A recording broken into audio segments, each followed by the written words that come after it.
Сәлеметсіңдер ме балалар? Бірінші сынып математика пәні 9-шы сабақ. 5 саны және цифры 5 санының құрамы тақырыбын өтетін боламыз. Балалар, бірінші тапсырмаға қараймыз. Әр суретке сәйкес сандардың қосындысын немесе айырмасын таңда дейді. Бірінші суретке қарайтын болсақ, 5 қарындаш болған, оның екеуін азайтқан, демек 5 азайту 2 өрнегіне сәйкес келеді. Келесі 5 өшіргіш болған, оның бірін азайтқан, демек 5 азайту 1 айырмасына сәйкес келеді. Келесі бір қаламға 4 қаламды қосқан, демек ол 1 қосу 4 өрнегіне сәйкес келеді.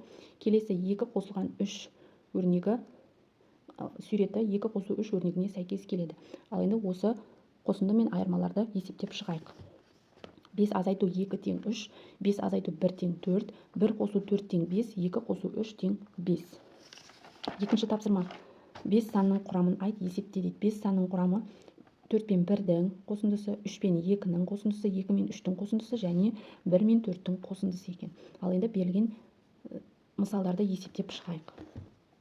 4 қосу 1 тең 5, 1 қосу 4 тең 5, 5 азайту 4 тең 1, 5 азайту 1 тең 4.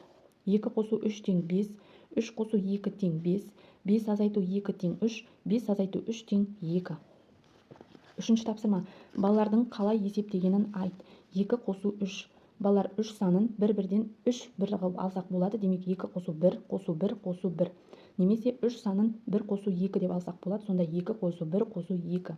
Мұнда да 5 азайту 3 санын бір-бірден алсақ болады. Сонда 5 азайту 1, азайту 1, азайту 1. Немесе 2 азайту 1 деп алсақ болады. Сонда 5 азайту 2, азайту 1 болады. Ал енді сызбаға қарайтын болсақ, 2-ге 1-ді қоссақ 3 болады, 3-ге 2-ні қоссақ 5 болады. Ал енді 5-тен 2-ні азайтсақ 3 болады, 3-тен 1-ді азайтсақ 2 қалады екен. Келесі 1 қосылған 4 санын 2 мен 2-ның қосындысы деп алсақ болады. Сонда 1 қосу 2, қосу 2 деп аламыз. Яғни 1-ге 2-ні қоссақ 3 болады, 3-ге 2-ні қоссақ 5 болады. Келесі 5-тен 4-ді азайтсамыз, 4 санын 2 мен 2-ның қосындысы деп алсақ болады. Сонда 5 азайту 2, азайту 2 болады. Яғни 5-тен 2-ні азайтсақ 3, 3-тен 2-ні азайтсақ 1 қалады. Ал енді осы есептерді шығарайық. 2 қосу 3 тең 5, 2 қосу 1, қосу 1, қосу 1 тең 5, 2 қосу 1, қосу 2 тең 5, 1 қосу 4 тең 5, 1 қосу 2, қосу 2 тең 5.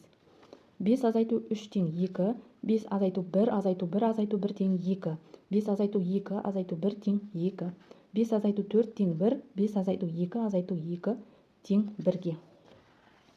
Төртінші тапсырма есепте. 4 қосылған 1 тең 5-ге, 3 қосу 2 тең 5-ге, 5 азайту 1 тең 4, 5 азайту 3 тең 2. Бесінші тапсырма. Жапырақтарға 1-ден 5-ге дейінгі сандарды жаз. Достарыңмен бірге сан жазылған бір жапырақтан ал, қатарға реті бойынша тұрыңдар дейді. Балалар, 1-ден 5-ге дейінгі сандарды ретімен жазып шығамыз. Яғни 1, 2, 3, 4, 5. Бұл 1-ден 5-ге дейінгі сандар қатары. Балалар, осымен бүгінгі біздің сабағымыз аяқталды. Барлық тапсырмалар сендерге түсінікті болды деген ойдамын. Келесі жаңа сабақта кездескенше сау болыңдар.